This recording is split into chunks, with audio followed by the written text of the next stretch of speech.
Bonjour. Il y a un an, des pangolins fabriquaient le plus parfait des virus avec la complicité des chauves-souris. En douter était considéré comme du complotisme.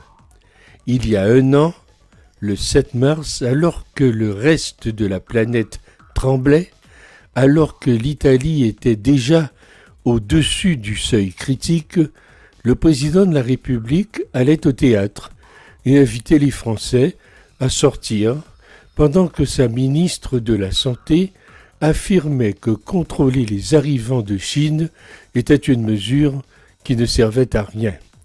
Son successeur ne décida d'ailleurs aucune fermeture de frontières alors qu'il en était encore temps, ceci dans le seul souci de maintenir l'économie touristique à son niveau, et sans même parler de l'absence de masques étrangement disparus, ce qui est une faute majeure.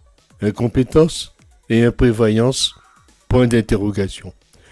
Est-ce que l'on a de droit de se poser des questions toutes simples aujourd'hui dans ce pays sans se faire insulter par des commentateurs anonymes qui guettent les moindres contrariétés opposées aux certitudes d'un système qu'ils défendent avec un zèle aussi impressionnant? Je ne voudrais pas être méchant, mais un an après, on est toujours dans l'inconnu. Au bout d'un an, où sont les fameux lits de réanimation promis? À tel point qu'ils sont obligés de transférer des patients et de déprogrammer des interventions hors Covid.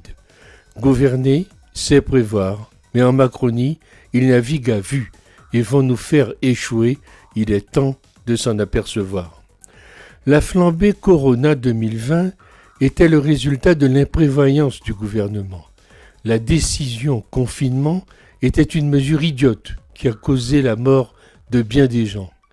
Avec les masques considérés comme n'ayant pas montré leur nécessité et le non-contrôle aux frontières, M. Macron a montré dès le début avec son Premier ministre son incompétence dans la gestion foireuse de l'épidémie, et le plus dramatique, c'est que ça continue avec M. Castex, ce Premier ministre du déconfinement, puis du reconfinement, puis du couvre-feu permanent, perpétuel et des confinements de week-end, et ce n'est malheureusement pas fini dans l'attente d'un énième conseil de défense. Que retient-on donc au bout d'un an? Que le premier confinement décidé dans la panique a été un vrai désastre économique sans pour autant faire réguler l'épidémie. 2, que le confinement ne sert qu'à pallier le manque de lits de réanimation.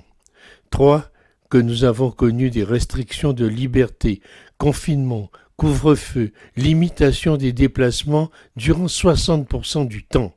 4, que dans la petite tête de beaucoup, le confinement est l'alpha et l'oméga de la lutte contre le Covid, alors qu'il peut s'entendre si celui-ci est accompagné d'une véritable politique vaccinale. Nous sommes en guerre, avait-il dit il y a un an. Heureusement pas.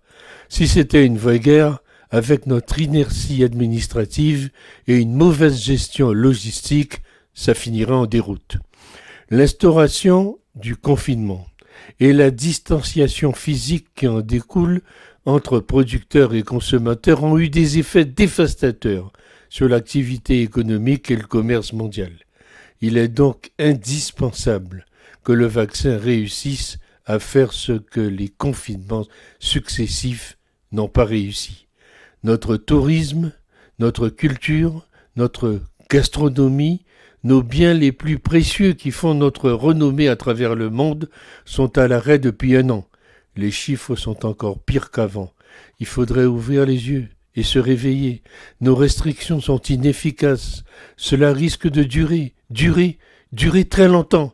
Cette pandémie est plutôt une forme de catastrophe naturelle qui est devenue un argument massu pour contrôler davantage la population. C'est d'ailleurs la situation rêvée des régimes autoritaires, mais nous sommes épargnés dans nos démocraties européennes, mais les mesures autoritaires pourraient tout faire se renforcer. Il faut s'interroger. Alors, 1 an après, pourquoi cet échec ? Parce que nos politicards sont éparpillés dans tous les sens et ne savent pas prendre des décisions pour ne pas se griller lors des prochaines élections. 1 an après, la confiance est à ce point entamée que cela serait une vraie épreuve de vérité pour la reconquérir.